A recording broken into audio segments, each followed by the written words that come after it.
Hello and welcome back. Nope, hold on. Oh God, Yeah, are you we should leave that in. End. Yeah, you die right now. I mean, why not? Let's just keep it in. Keep introing it. What's up, everybody?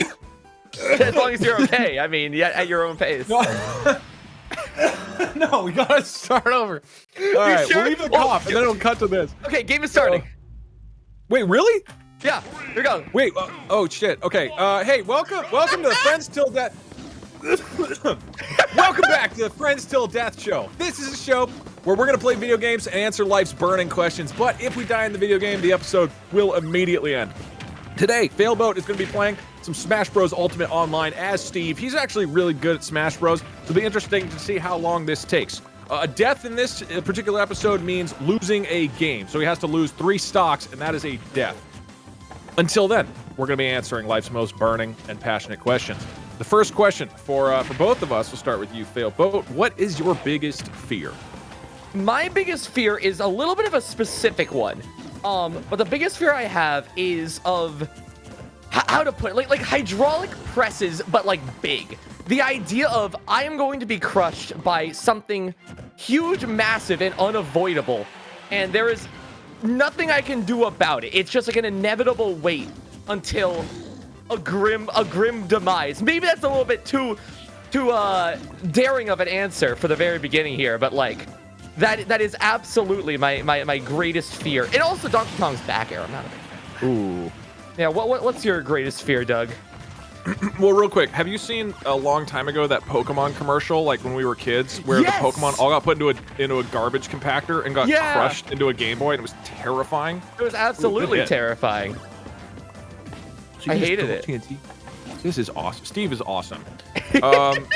My biggest fear, I thought about this for a while before this, trying to think of some answer like spiders or whatever else. I don't think there's any physical fear I have. So then I just had to think of, ooh, nice hit. And I just had to think of like real shit. So this is maybe too serious for Donkey Kong and Steve fighting in the background. But Yeah. I think I'm afraid of not hitting, of always going downhill after content creation is honestly my biggest fear. Because I've tried a lot of things in my life, and I feel like regardless of how successful you view what I'm currently doing, it's definitely more successful than anything else I've done by a wide margin. For a lot of my life, I was like trying to find like what's a thing where I feel like I really can excel and bring something interesting to the table. And I've thought about good hit. Wow, 2-stock. I wasn't even paying attention. That's amazing. I like triple spiking. As I mentioned to Phil, but I've wanted to watch his Steve on Smash for a while. This is amazing. I'll just rotate people. Yeah, that's one a and good done, idea. everyone. Yep.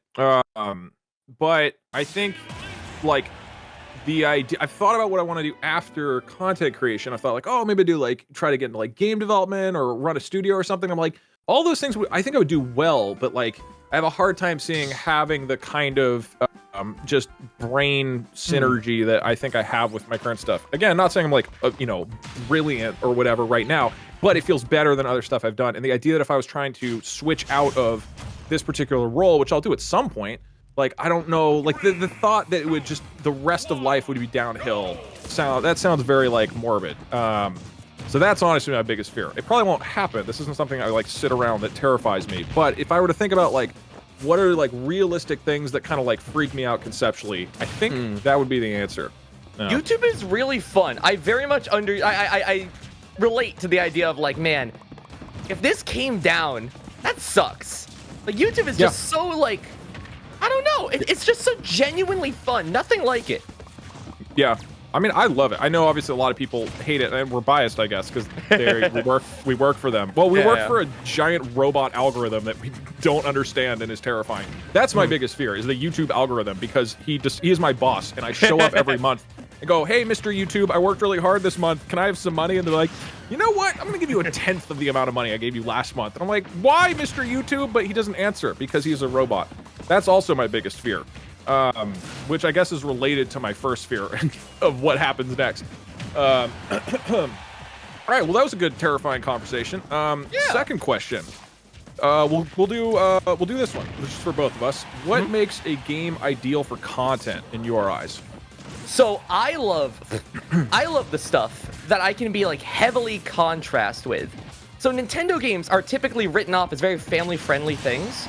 Ooh, good hit. And I love subverting expectation kind of humor. One thing I did not expect to pop off like the update. Yep. One thing I did not expect to pop off like it did for me was Animal Crossing, which the more I think about it, the more I'm like, oh, that does fit the formula that I like a lot. Just the idea of like, oh, this is a really wholesome, funny game. Let's make it absolutely terrifying. Yeah. I have found a real fun time in just making Animal Crossing the experience that Nintendo doesn't ideally think that you'll be getting. And as much as that no human being ever would expect would be having. Let's not narrow this down. Yeah, sure. So it's the stuff that I feel I can make my own kind of vibe to. Run at me? I have a question. Why do you keep things family friendly then? Because theoretically, you could lean even harder into that by, saying fuck.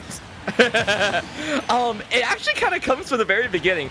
The reason I'm family friendly to begin with on YouTube is because when I was first making my channel, my mom was like, you shouldn't curse on YouTube. And I'm like, you know what? I don't like that idea, but maybe I'll try it. And then I just was family friendly. And eventually that wasn't the case. I've started to move away from it. I've started to become a little bit less family friendly as time goes on. But overall, it's still, I don't know. A lot of people have told me I could potentially move away from family friendliness without too much worry. But I don't know. Yeah, thank you. It's something that I mess around with. I start to push the envelope a little bit more with it, where I'm like, okay, let's see what happens when I say fuck. I'm not gonna lie. It's almost more fun having never been not family friendly, and then being like, hey, I'm opening up this podcast, but in this podcast I can say shit. And everyone's like, Philbo said shit. Philbo said fuck. What the hell? Yeah, I saw those comments. Yeah, that's funny. It's so, I almost love that because I curse a lot. People who know me in real life and outside of YouTube altogether, they're like, wow, he curses like a lot. You run a family-friendly channel? Yeah, when we first met, I was like, oh, you say fucking shit all the time. I was like, I think it's like I'd say above the average for a human being. And I was impressed and found that enjoyable to then go watch Animal Crossing videos. I will say, I think it kind of relates to, I get what you're saying. I feel like setting a line for yourself makes it fun to then kind of toy with that line. You know what I mean? Like, exactly what you're saying of like, yeah, you can just cuss constantly, but you just set a standard eventually, right? And so if your standard is like, I'm going to be super edgy as much as I can constantly, then you can never go past that line and like, and play with it, So you have to have like a standard that you can then cross a little bit. Yeah, that totally makes sense to me of like how you think about it. Oh, it went that way. Yeah, I don't know. Like overall, just Nintendo content, it sets up for that kind of vibe. It really does. Yeah. As much as I love, that family-friendly vibe, it also lets me be like, you know what? Today I want to be wholesome. Today I can be a wholesome channel and no one's gonna question anything because it's still part of the vibe. I don't know. I feel like I have to do a lot of things with Nintendo-based content, and like eventually just drop like one video that's just in the title and thumbnail just says "fuck Animal Crossing" and you just drop a mic and bail. I break. And so your whole channel just builds up to that. Yep. For me, a game being ideal for content, man, actually really similar. Okay, well, I'm gonna give a more specific answer because this is something that I think about that I think people don't get a lot of the time. So I'm going to talk about what I think makes a good Twitch chat plays video, because I do those a lot. And a lot of the time I get suggestions for Twitch plays videos that are just random video games that people like Undertale or, Minecraft, let's say. But most games suck for Twitch chat plays. They suck horribly. And I think the reason that you don't want a ton of opportunity and options in front of you at any given point. What you really want is you want a game where you are on a train and the train is going into a brick wall and it's going to explode, right? You know that the train is going to go crash into a building and blow up and everybody's going to die. You have a time limit until there is disaster. It's guaranteed. And all Twitch chat can do is influence how the disaster happens or maybe averting it, right? So if you think about like Twitch playing Grand Theft Auto 5 and trying to do, my God, you destroy him, trying to escape from the cops, right? It's like, if I just put Twitch chat in the middle of Grand Theft Auto and nothing's happening, probably nothing's gonna happen. They're just gonna drive around and run into a wall. But if I do the exact same thing, and I set the police to be 5 stars, and they are going to come and kill Twitch chat in 30 seconds unless they escape. Now that's interesting and funny, See, right? To add to that, I just re-queued you against him. It's fine. Yeah, no, I love the idea of there is a deadline. There's something that you are working against. If A does not happen, B will occur. That is that is the situation. How do you deal with that? And then when you replace how do you deal with that with how does Twitch chat deal with that, then you're in for some gold. Exactly. And so like all the things, that's when I think about, you know, games that are good, you know, like, I don't know, let's say Diablo or Hades or something like that. You know, any game that you can think of, or a first-person shooter, it's like Twitch chat will just get stuck wherever they're doing in most games. But if you can find a situation where chaos is happening and they can influence, you know, where the train goes, then I think it works really, really well. And there's a bunch of examples of that if you look at my channel, like Mario slides, like them going down the slide level in Mario 64. It's like, if they don't adjust it in 10 seconds, they're gonna die, right? But then if they do, like small micro adjustments can make it really interesting. Or like Peggle, it's like they're gonna shoot the ball in Peggle eventually, you know, and the ball is, they're going to lose if they shoot the ball and don't hit it. So there's a definitive sort of timeline that it's going towards. I guess beyond that, with general stuff, I actually do have a sense of this. I think we maybe talked about this at PAX.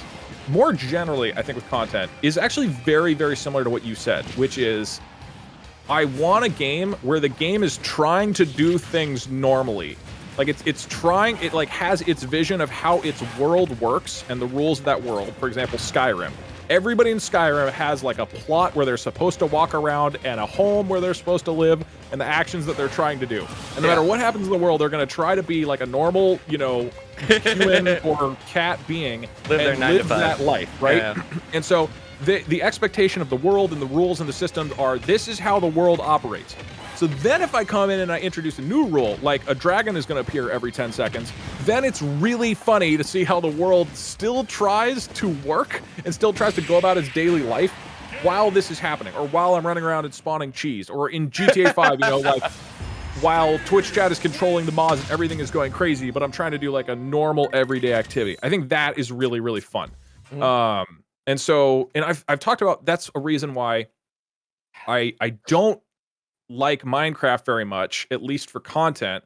And I think that's maybe why Minecraft has never super hooked me to this point in general, is because Minecraft is like a total sandbox. And for me, that's not interesting because it doesn't have the wall of fire kind of pursuing behind you. Just something that's there. Nothing holding over your head. It doesn't resist anything you do. That's the point, right? There is no resistance to you doing anything. So instead of it being like a rubber band that I'm like pushing at, right, and it's resisting and be like, no, please stop that. Like, we're trying to have the game work in a certain way. It just says, yeah, we're Minecraft. You do literally whatever you want. Like, that is the point of the game. Is Sonic seems like he'd be annoying. Oh my God. I have a practice partner who's a Sonic, so hopefully this won't go too bad for me. Okay. He is very annoying, though. GTA 5, I think, is great at that because, like, you know, they have a world that's like trying to be a literal, you know, Earth. Skyrim is great at that. Other games are like any game that can kind of do that, and I think that's why I gravitate back to those games a lot, is because within the framework of like, we are a Skyrim world and we're trying to live and act normally, and then I can come in and be like, hey, I made a mod, I'm gonna fuck you guys. Like, that's really funny to see what happens. Or, you know, to introduce Twitch chat into that world. Whereas a super linear game or an extreme sandbox game on either end of that spectrum, that kind of tension that I think is super fun. Which is very niche, obviously, but it's a little similar to what you were describing of like pushing against what the game is like supposed to be, you know? Yeah. Also, this guy's really good. he's doing the right things. Nice. Yeah, Ooh, I'm excited to watch this. Probably gonna be dying to this guy. We'll find out. Alrighty. Well, let's move on. What is your most played video game? Oh, I think that kind of comes right back to... it have to be Minecraft. So Minecraft is my most played game. My most played series would be Smash Brothers. So I guess I'm getting best of both worlds right now. But like, do you know how many hours you have in Ultimate? Yes, I can take a look. The issue is that I play a lot online, but I play a lot in tournaments. And tournaments aren't going to be tracked. Oh yeah. Because those are just like, you know, the floating whatevers. Wait, are you not playing on your Switch during those? No, I play on whoever Switch that I get called on. So they'll be like, Failboat versus Rags on setup 2. And I play on that guy's Switch. Yeah. Okay, that makes sense. So you lose a lot of hours. What if you took out all the hours you played Minecraft content, does Minecraft still, oh my god, you are crushing this. Is Minecraft still number 1? Yes. I played that game. I can't think of a game I've played more just in general. Because, I mean, I played like 1,000 hours of TF2. I played 600, 700 hours of Isaac.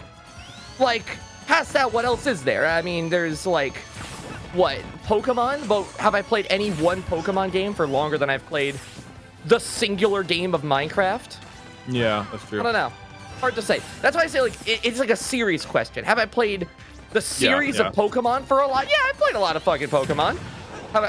Okay, he's bad. Have I played the, like, single game of Smash, though? For any one game for a long time? Yeah, I played a lot of Smash. Oh, you didn't die? That's fine. You will to this. What's your percentage of all the Smash games? What percentage of each game is the time allocated towards? Ooh, you just mean, like, which Smash game have I played the most of, or? Yeah, basically. How are all of your hours in Smash Bros. Split between the Smash games? I've definitely played. Goodbye. I've played more. Oh, it's a really even balance between Smash 4 and Ultimate. Because Smash 4 was the first game I played competitively. Okay. And I played it competitively from day one. I guess technically I've done the same with Ultimate, but I've already had a lot of experience in Smash 4. I'd say at this point I've played more Ultimate than Smash 4, but it's a tough battle. It's a tough battle. Outside of that, I play also a lot of Splatoon. But for me, I think my final answer is Minecraft far and away. Because Minecraft I mentioned before in another episode, I played Minecraft for ID Tech as a job, as a counselor. So I played it there. I've done texture packs. I dabbled only for like a day or so with mods. I've gone on servers, mini game stuff, SMPs with friends. I've really done a lot with Minecraft over the 12 years I've been playing it. Yeah. So like, I don't know. It would have to take the cake for me. How about you?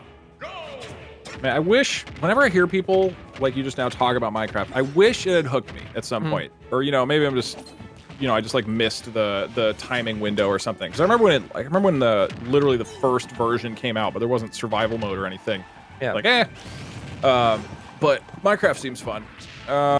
For me, I'm fairly certain it's TF2. TF2, I have like 1,700 hours, which is a lot. I don't think there's any other singular game that I've grinded on as much as that. Certainly nothing on Steam. Like Dota 2 has a couple hundred hours, like maybe 1,000 or so, especially if I include Dota 1.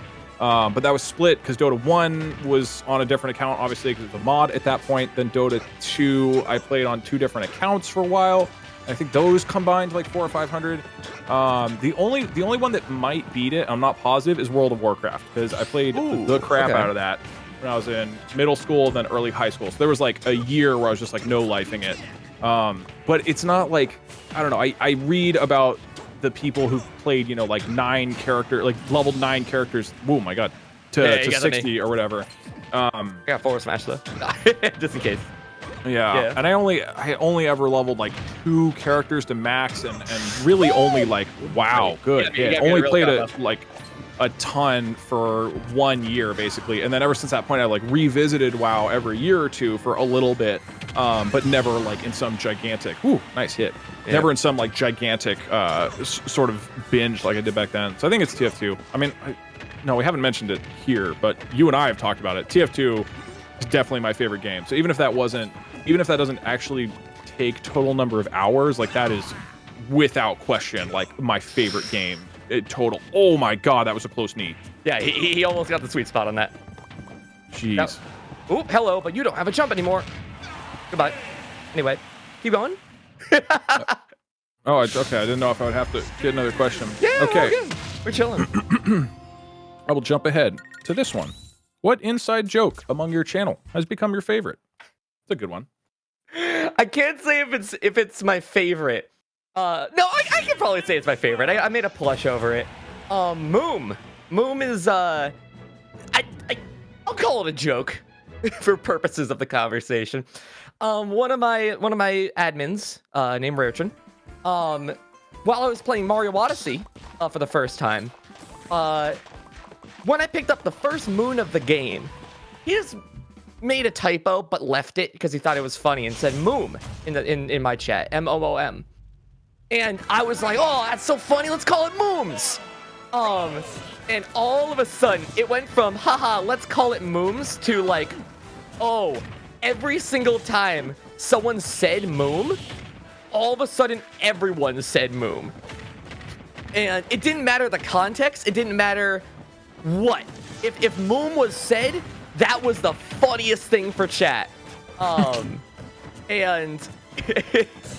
I'm looking up your plush. This is a great plush. yeah, eventually I was like, you know what, this is a funny little thing. Let's make a plush over it if you guys like it so much. I got really scared also because I don't know how to fight Sheik. No one I know fights Sheik, so I'm just gonna run away like a coward. What was it? Yeah, no, Moom was just funny. Moom had like, it's like a legacy on the channel. Am I good? Okay. So I don't know. I think Moom is a pretty personal favorite inside joke between my community and me. Do I have another inside joke that kind of, I don't know, I guess everyone has their inside jokes with their chat, but that's the first one I think of. I'll probably have another one by the time it comes back around to me, but what about you? What's your favorite one you have with your chat? Yeah, we can alternate. I think it's the fact that when I do Twitch Play got stuff. baited. Oh, They're bad, good they're bad. dodge. Good shield. This guy seems hard. Yeah, I'm a little not used to fighting this character, but oh, okay, that's good. Oh, I got diamond though, so I'm chilling. Ha, they're dead. Oh my god. Wait, are they? Nah, I thought they were gonna die, but they're chilling. Oh my good. Okay, this guy's jumping my minecart. Oh no. This is so weird to watch this character in Smash. I love it. I just run away and build L's. What are we talking about? Oh yeah, inside channel. I think it's, for me, the fact that my Twitch chat just yells that they have a plan anytime anything happens. Even though like clearly there is, well, I'm not gonna say clearly. Even though I don't see the plan, they have some sort of neural connection between everybody watching, where absolutely everything that happens, whether or not they had anything to do with it, is part of their grand plan to win a game of Mario Party. Yeah. Which I enjoy quite a lot. And I think the main reason that I enjoy that, conceptually it's funny, but it's the fact that it always works. Somehow they always win, and then I can't refute that the plan wasn't there. Like I can't sit there and say you had no plan when they just win shit constantly. Yeah. Chat having almost prolific knowledge is, yeah, that's a pretty good one. Yeah, anytime chat succeeds at anything, or is correct in any way, Yeah, I think the standards are so low that it is just absolutely delightful when that happens. Yeah, Oh, you're a full stock ahead on roll. that. I thought this was sec for a sec. Okay. Or I No, thought no, this was no. close. Nah, we're fine. Jeez. I also got diamond. The big thing with Steve, by the way, a little bit of Steve play, is that as long as I have a diamond, I'm chilling. Like this, easy. Ooh. So like the Was way that just way Steve- more powerful with Smash? Your Oh Smash yeah. attacks? Oh yeah. Once you have Okay. diamond in this game, you're cracked. The way little context, the way Steve Yeah. works is that every time I die, I get like a mining pool. It starts at one thing and ends at another thing. The goal is for me to get diamond in that stock, because if I get diamond in that stock, that means if I die, I start the next stock really strong. So the fact that I was a stock up and I had a diamond in the pocket, I'm like, I'm chilling. I can cheat. I have my cheat pool. you get diamond most games? Like, is it pretty easy to do? There's I run. I like running. I like being annoying. Little thing about how I play Smash, I love being super annoying. So I love running away and watching what people have to deal with my Steve and see what their goal and what their game plan is. That said, I don't like Isabelle. Isabelle's very annoying because they can shoot a little funny slingshot at me and I get pressured while I'm mining, and then that'll probably be annoying, but up until that point, yeah. It seems like playing you must be infuriating. But I feel that way about most Smash Ultimate characters. So, not a knock on you. No, don't worry. I tried to make it annoying because that tilts the opponent and that gives me easier wins. So, yeah, that's true. Pure strategy. Yep. All right. What is a good way to maintain a healthy attitude towards working on a project? I find myself worrying that procrastination will eventually lead me to slack off on important work, or that I have no drive whatsoever to make any progress towards it. We talked about this a little bit in our Dark Souls episode, and I think it's safe to say we did a deep dive, but we will go even deeper now. Let's see. What is... Sorry, say that one more time. Like a way to maintain a healthy, so it's less just motivation necessarily, but having a healthy attitude towards a project. I would say, okay, so the way I'm gonna take this, right, is gaming. So with gaming in general, with YouTube in general, I find that a lot of people, and you know, say if this is something that you may have run into at a point, but they play games for a living because now it's their YouTube job. And suddenly they start getting burnt out a lot from gaming in general. Just the act of gaming is now, in one way or another, tied with YouTube. Whether that be like, oh, I don't want to finish this game because maybe I could let's play it. Just something like that. It's something that's on my mind. And what I like to do to compensate for that is I like to have one game. I like to have 2 games in my off time that I can play whenever. One game that is infinitely replayable. For me, that's Smash Brothers and Isaac. And one game that is goodbye. I love Steven Smash. And one game that is a story-based game. So recently for me, that was Smash Brothers and Isaac from my replayable game, and Amori for my story-based game. And I'm not sure if you've ever played Amori, but it's a very, very, very story-heavy game. No, heard of it, but yeah. I think I love Amori. I love Amori. I'll just say I love Amori. I love having a game that I can sink my time into without thinking a thing about YouTube.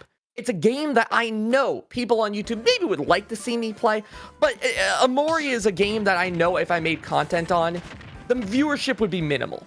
This is a game I am playing exclusively for myself. I want to play it for myself. I did it with Metroid Dread. When Metroid Dread came out, I was like, oh, you know what? I'm just going to play this for myself. And I loved it. I could take my time with it. I could pace myself. And frankly, it was just wonderful. It was just a wonderful time being able to be like, you know, I just want to experience Metroid on my own time. I could play in bed. I could play in front of my computer, whatever, however fits me. And I think that's what happens with a lot of streamers is they kind of lose the gaming is for them and start viewing it as a lot as like gaming is still for the stream to some regard. And once that gets away from you, it's kind of, I don't know. I feel it's kind of sad. Like gaming should always be in some part for you. I think having just something that gives me that is really nice. Yeah. This question about like having a healthy attitude, it's different when like the work and project is like what you care about a lot. For example, like what your passion is, for example, like YouTubing or this kind of thing. Because then, like you're saying, like it gets mixed up with, then the stuff that you love gets mixed up with just all the normal difficulties of making stuff, you know? Yeah, I mean, it's obviously we're, you know, we have a good job. We're very lucky, but that is one part that is brutal as separate. You seem to have like a very good sense of that, whereas I'm terrible at it. So now I just binge anime. But yeah, because the issue for me is the games that I that wouldn't feel like they have anything to do with potential work stuff aren't games I like that much. You know, that's the problem. Yeah, it takes the right thing. I'm lucky that I enjoy JRPGs, but I know that JRPGs aren't the YouTube buzz. So Yeah. I think we talked about like Persona as an example. Yeah, I think we did in like Fortnite. Talked about Persona as an example, and I'm like, that sounds like the perfect example where I could just play that and not think about YouTube. But also, I don't want to do that. You know, like, I won't think about YouTube. But then I'm thinking about Persona 5, and that's not what I want either. Do your console just crash? Imagine that's how the episode ends. No, that's them. That's the person I was connecting to probably kicked their router or something in hopes to end this episode before the 1 hour mark. But yeah, this is going for a while. You don't seem like you've come anywhere close to losing. How often do you lose in this game? Look, we can keep going, but we can roughly gauge, like, is this ever gonna end? Because you're pretty goddamn good at this game. I kind of space out when I play this game often. So now that I'm like playing with something to lose, part of me is a little nervous. I'm like, oh, I gotta make sure I don't mess up right now. But okay, wait. How about if you win this game, you have to start the next game with 2 stocks? Like, or yeah, like run off the first one, because you've 2-stocked most of these people, so I think you can still win, and it'll be way more intense. Sure. Or like, or you can try to rematch the person. If you win, you rematch the person, but SD the first stock. So you're just like immediately same person, but like ultra hard mode immediately. Sure.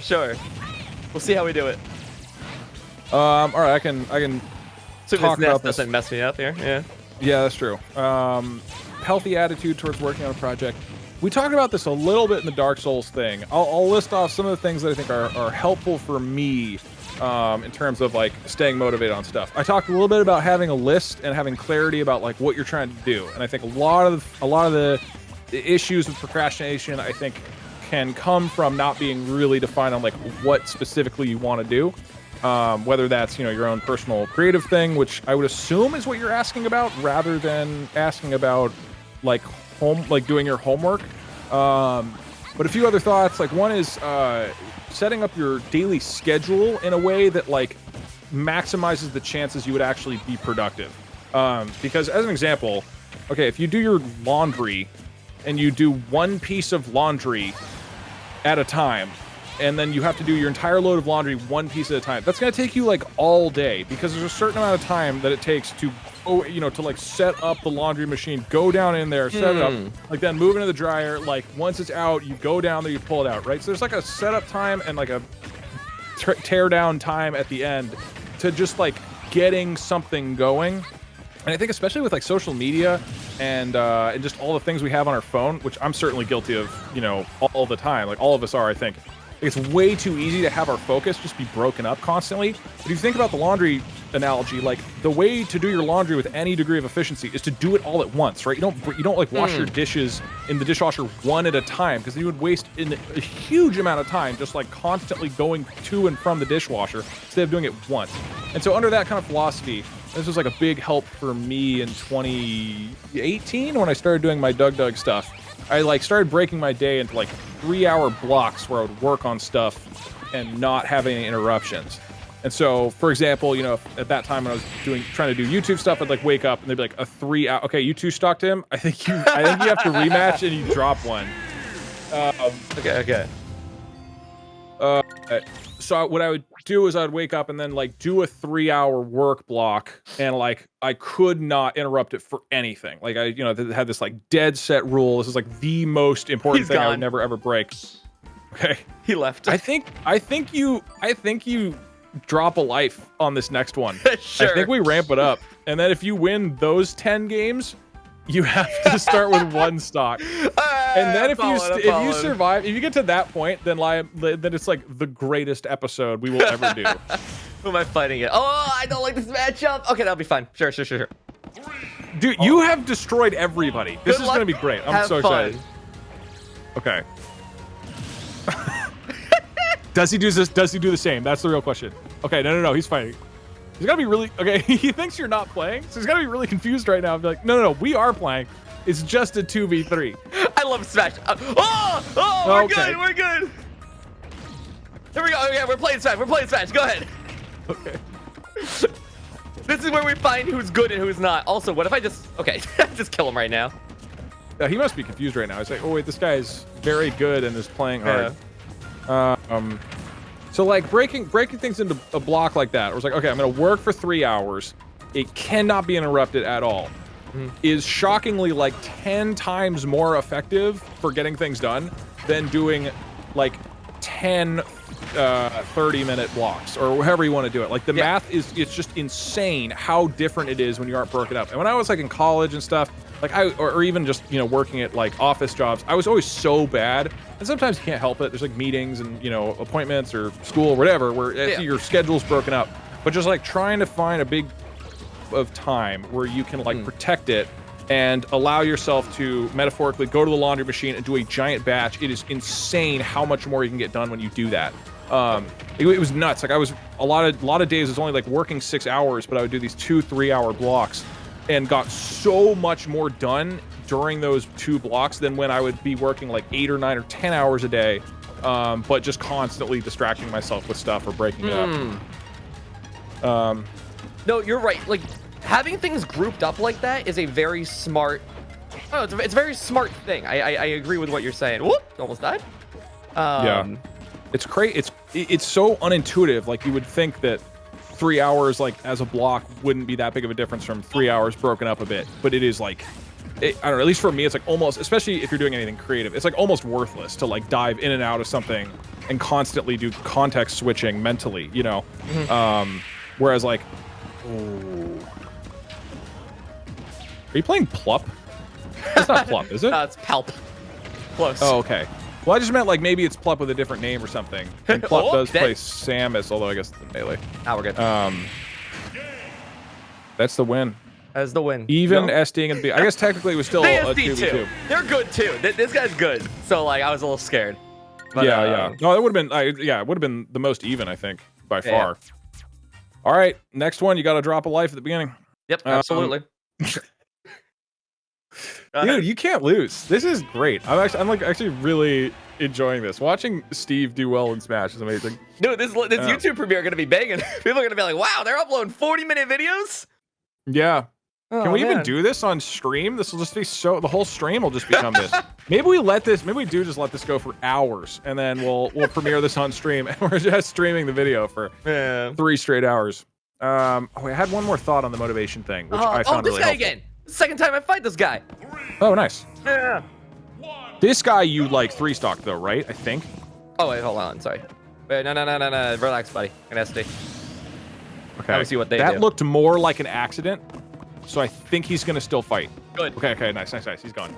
However it needs to go. Anyway, keep going. Also for motivation, figure out what times a day you work best. So for me, it's definitely morning. So if I can, like, you can combine this concept with the like blocks of time. So for me, it was like doing a 3-hour block in the morning, that was like 2 or 3 times as valuable as doing a 3-hour block in the afternoon, where my brain is just not going to come up with as much interesting stuff. Obviously, that's not 100% true. You do kind of just need to show up and try it. You know, that's just how work works. Is you got to show up. But like testing out like what parts of the day you work better or worse is actually really, really helpful to figure out. Okay, you know, so if you're doing a project or whatever, and you're like, okay, I only have like 1 or 2 days a week to work on this, you'd find the day where you have a block of time where you know your brain can actually be like engaged with it, whereas, you know, obviously doing something at the end. Oh, good hit. Okay, this is gonna be at the end of a very long day is much harder. Okay, so 2-1, but dude, you started this 1 life down, so it was pretty much even with that last life. I'm excited about this. This is the best Smash Ultimate tournament I've watched so far this year. Yeah. I think another thing for motivation is try to do something every week. Just try to do something consistent. There's like there's a thing I really like from Jerry Seinfeld, which I don't know if he came up with the idea or whatever, but he popularized it, which is like the idea of it's called like don't break the chain. And so you buy a calendar, and basically you have one thing you're going to do every day. So for him, it was like write a joke. For me, I did this for oh my God, for years where it was like come up with 3 video ideas every day. And this was, 5 years ago when I was like just figuring things out, or trying to figure out what I wanted to do. But I was like, okay, at least I just want to come up with a lot of ideas. So it's like 3 ideas a day, and I need to write those down. And then you buy a calendar and you just put an X every day that you do it. And what's so crazy about it is after you do it like 5 or 6 days in a row, you have this visual thing like in your room that you constantly see with just like 6 X's in a row. And you're like, well, I don't want to break the chain. Like that's it. It's just you cannot break the chain. And for some reason, conceptually being like, oh, I should work today. That's like, I should do that is way different than like you get home from work or wherever and you see on the wall a calendar with 40 X's in a row, it's like you're on like the 2nd or 3rd month now. And it's going all the way back and you're like, I feel like shit. I'm tired and I just want to hang out. I just want to play video games. I don't want to work or I'm sick or whatever. You're like, but I can't break the chain. And that is like so motivating, at least for me. It is actually exactly what I'm experiencing right now with Duolingo. This is very close. I started trying to learn Spanish on Duolingo and oh my God, you still win. And Duolingo is great at that. Every night they send me a message it's like, you don't want to break your streak, do you fucking pussy? And I'm like, no, I don't. And I'm like really tired, but I don't want to do Spanish right now, but I really don't want to break the streak. So if you apply the Duolingo pressure on yourself, works wonders, man. Dude, I'm on like a 700 something day streak of Duolingo. I don't know how. Really? Yeah, That's huge. I hold no streaks in my life. But for some, so my little thing with Duolingo, quick tangent, was I went to Canada for a friend's wedding. And me and another friend, we went to a Walmart to like buy a tie because we realized we didn't have a tie for the wedding. Yeah. And we went into this Walmart, and everyone there was speaking French. I should mention the wedding was in Canada, but a part of Canada that wasn't like Anglo-Saxon, so like people spoke French only. And so they had to go to the well, we're finding MKLeo Real. MKLeo Real. Oh man, that's the real one here. God, it would be so sweet if the way this episode finally ended was with MKLeo, who, for people who do not know, is the best Smash Ultimate player in the world by like a mile. Like he's insane. Well, we'll have to determine if he is indeed real. So, sorry, go ahead. What was it? The visit that happened at Walmart. No one there, besides for one poor lady in the front. This guy's good. One poor lady in the front actually spoke English. So this poor lady who like is definitely not getting paid what she should be getting paid. Sees 2 like English tourists coming through and like, oh, these guys just don't know how to speak. Sure. What do you want? She says in the most like annoyed voice. And I'm like, oh no, I am an annoying tourist. I don't know how to speak the local language, and I am just I am a burden upon her day. And I'm like, you know what? I feel so bad. I'm going to learn another language. That's why you're learning French? I live close enough to Canada, and I go to Canada a lot, and I'm like, you know what? I just want to learn French. It just seems fun. And I booted up Duolingo, and that was the first day I did Duolingo. And lo and behold, I never dropped it somehow. In one 700-day streak later, I still can't speak a lick of French, but I at least understand like Don is in. And you're like, hold him. That's all you need to know. It's man. I think that's most of French anyways. Yeah. Have you, this isn't really the point of the podcast is to evaluate Duolingo, but have you liked it? Because I like it so far, but it's like, it's fun. It's like, it feels good, but it's I'm probably not doing very much. Like I'm probably not really learning Spanish, but it's only been 5 days. You're more of a test study for like actually putting in time for a few years. Yeah. It is definitely something that I feel is going to be better once I, like, speaking the language to someone else who is speaking the language is definitely going to be better. Like, that is not a replacement for that. I am learning vocabulary. I am not learning full structure and I am learning structure, but I'm not internalizing structure. I think that's my issue. I do Duolingo, I don't internalize Duolingo. But that is something that I feel is unique to whoever it is, whoever you're if I was like, okay, I'm about to fiend some French, I would spend a lot more time with the lessons, and as I'm doing the lessons, I'd be like, okay, I would say the word out loud. What does the word mean? What would I use it in this context? Yeah, I'm not doing that. I'm just like, oh, I'm doing my daily real quick. I just didn't take a stock. Sorry. No, that's okay. You should try to if he's down for a rematch. You should do it. Yeah. SD1. Yeah, no. I'll do Duolingo, and I'm like, okay, I just want to do my daily today. I just want to do anything that gives me a daily lesson. Yeah. He's gone. He doesn't want to rematch that. Damn, dude. Yeah. Do you know? Oh, I checked MKLeo's Twitch. That wasn't him, or at least he's not streaming. Can you fucking imagine I beat MKLeo and this is the game, this is the VOD. We're just fucking talking about Duolingo, and I'm just like smooth braining him. That'd be so sweet. Oh wait, hey, you want to see a sick combo? Yes. You want to see a really sick combo, Doug? Yes, I do. Come here, Fox. Watch this combo. Oh no, watch this combo.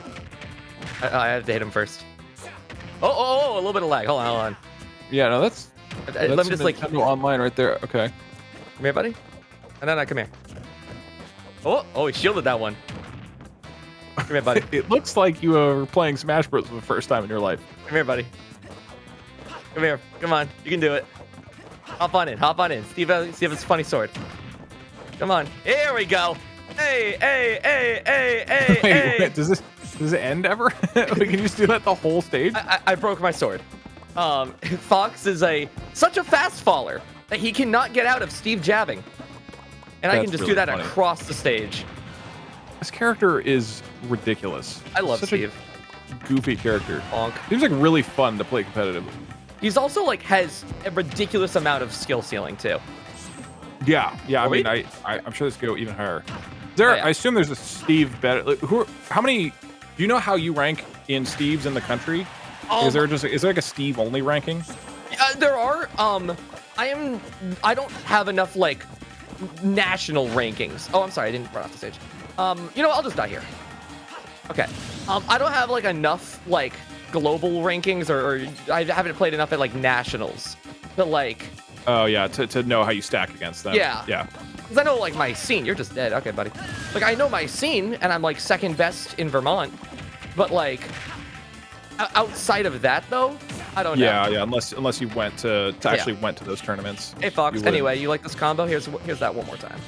Oh my god. And then he goes to the edge of the stage, and I can like fire him, and then he just like maybe dies. Okay. Poor guy.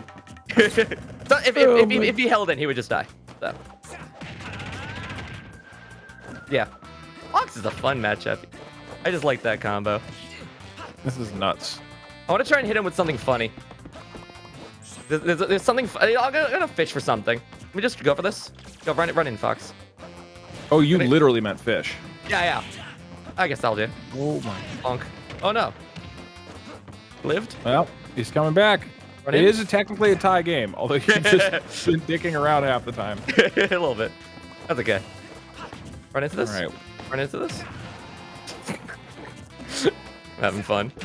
I'm gonna throw a question in the background while you do this. Sure. Hit me with some.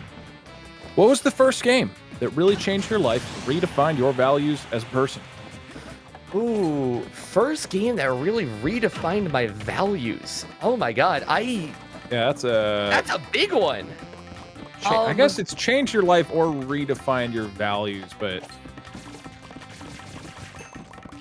change my life is easier to answer. I don't know. I'm trying to think of like what game like made me go from like a bad person to a good one. Like I didn't like it wasn't like I was, like racist before I played Okami or something. GTA Yeah, I don't 5 know, but didn't keep you off the streets. Yeah, I don't have an answer for values, I don't think. I'm trying to think of any game that was like, what? I mean, there's games where I'm like, that was emotionally charged and like beautiful. Like Brothers, A Tale of Two Sons. I was like, oh, that was beautiful. Like, there's a bunch of games like that. But I don't know if any of them I was like, you know what? I'm gonna live my life differently. Like, I've been a real asshole. God, I guess, yeah. No, I just have to go for what changed my life. And even then, outside of like YouTube, it's hard to think of like what changed my life.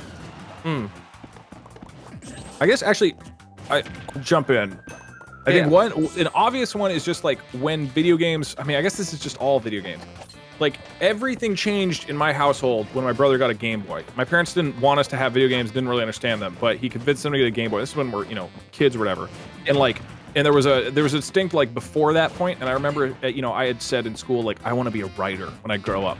And then the Game Boy got introduced into our household, and from that point forward, me and my brother knew video games is what we were doing in our lives. Oh my God, that was close. That was I mean, close. you did That kill was yourself. close. That was close. He was fishing for like one specific thing, and I'm like, okay, just don't get near, don't get up, smash, I win. And I just Jeez. dodged it. Yeah, sorry, keep going. Yeah, so video games, as soon as they were introduced into the household, immediately became like, oh, this is the greatest thing ever. Like, fuck books. I'm not gonna write. Like, their video games exist, and so that's what I want to do forever. Like, obviously, video games are the greatest thing of all time. And then that just accelerated and intensified, because then like we had a Super Nintendo, but not for a while. So I think we like saw Super Nintendos at other friends' house, and it would just be like the most insane thing ever. Like, God, you could not get enough Super Nintendo. And then N64 came out, and I'm pretty sure we got one of that like pretty early. And then of course, you know, if you're a kid and N64 just comes out, like there is nothing in life that comes even remotely close to playing Mario or Mario Kart or Banjo-Kazooie or any of those games. Like, it just, you know, so there's a very definitive like pre and post of video games in terms of like, oh, I know what I want to do with my life. Like, it's never been a question since that point. Whereas, like, you know, like my dad grew up on a farm. You know, he didn't Really? he didn't know he didn't know exactly what he was gonna do, and he, you know, went to like college and had to like figure it out there, you know, and like, you know, like explore a bunch of subjects and see what interests him to eventually kind of figure it out. Whereas, like, I knew it, you know, early. So did my brother. I'm fairly certain we were both obsessed immediately. So that's like probably the biggest. And then the other like easy answers, games that, you know, made YouTube a career, because, you know, before YouTube's a career, like, it's, you want it to be, and then when one game just randomly pops off, you're like, this game is the greatest. So like Skyrim and Mario will always, I think, hold a place in my heart for that reason. But that's more, I don't know, that's less because of the game, and that's more about like the circumstances of like life, you know what I mean? Yeah. I would say, at least real quick, in my, you know, the way for me with my game like that was Hat in Time. Like, Hat in Time not only popped off for me, you know, in the beginning of my YouTube pop-off career, but it also is the game I can still play like today. It was also a game I kickstarted, which I feel really cool about. Oh, I didn't know that. Yeah, that's very cool. Yeah, I kickstarted Hat in Time, and the fact that it's like still popping for me. It's still popping for me today is like wild. I'm like, dang, that's so cool. I love Hat in Time. The game for me, oh dude, I'll say it again, Minecraft, dude. Minecraft didn't change. Oh, Minecraft didn't change my perspective or anything on life, but it did. Oh no, it was the first game I played for everything. Work, casual, everything I played for Minecraft. I knew everything about this game. I had never done that for any game ever before. And now all of a sudden I know just everything about a game. Wild feeling. I guess it's the game that made games feel, I don't know, more than just little things on the screen. I guess, I don't know, even then Pokemon. I look back at like Pokemon, Smash Brothers. Games have just impacted me in so many different ways over the years. I find it hard to say like one game that sort of that did it all for me. Gaming is just, yeah, I don't know.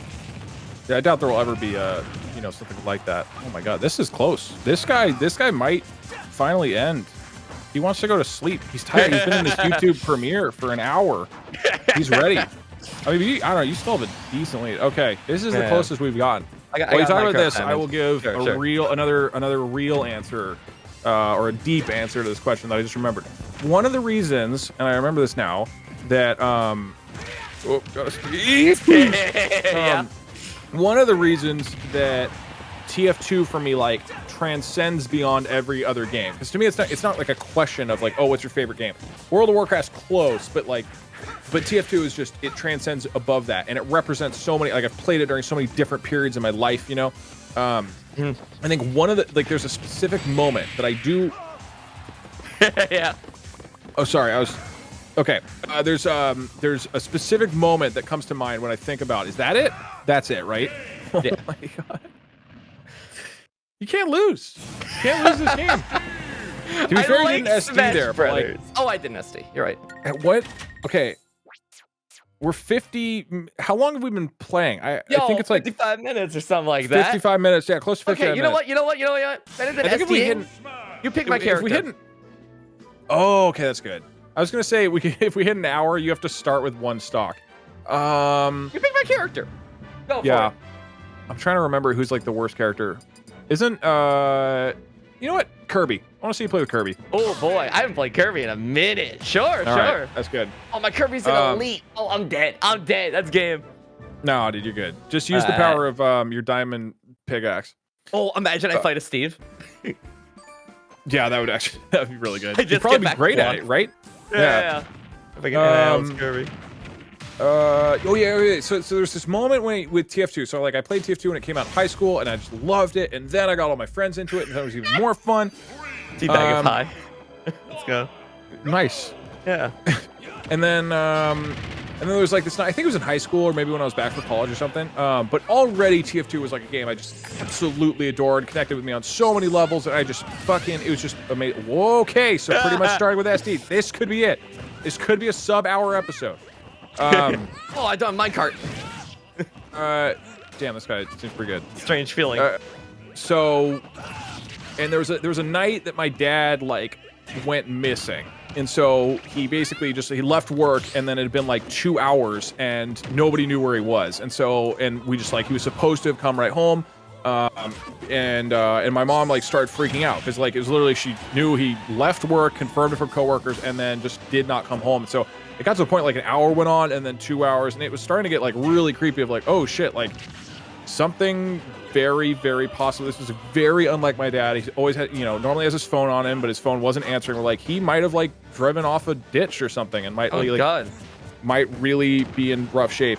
And so my mom like called the police and was freaking out. My sister's freaking out, and so in that moment, I was like, okay, it's probably nothing. It's probably it's just doesn't have his phone off or did something else or whatever. But this is like really terrifying, and I need a comfort thing. And I opened up TF2, and I was like, okay, this is something I can like lean on this moment. It's not that I like forgot it, but I was like, okay, this is like a comforting thing I can always come back to. And I remember that moment. I was like, this game is like important to me. Damn, you're down 3-1. Yeah, unfortunately, my dad was totally fine. He just went back to his office, forgot his phone, and it was just doing work, and then came back to just like his wife freaking out.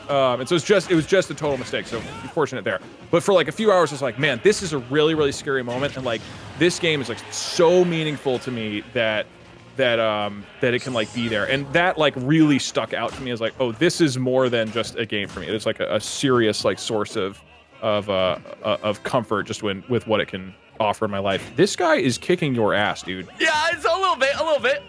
I feel like this would have been hard even with Steve. And so I really put you into a corner here. I don't really know how to play neutral with Kirby. I'm trying to get it this hour episode. Go ahead. Yeah. Okay, so we got a good one. Wait. Okay. I'm currently fearing for my life. What precautions would you take to recommend that I maximize my chances of survival? But it's cut off at the end. Observe. I would say if you're looking to try and survive... We don't have a lot of details about this. You like really should have provided more. I get that you are like on the ropes here, but we don't know what's going on. Well, if you're trying...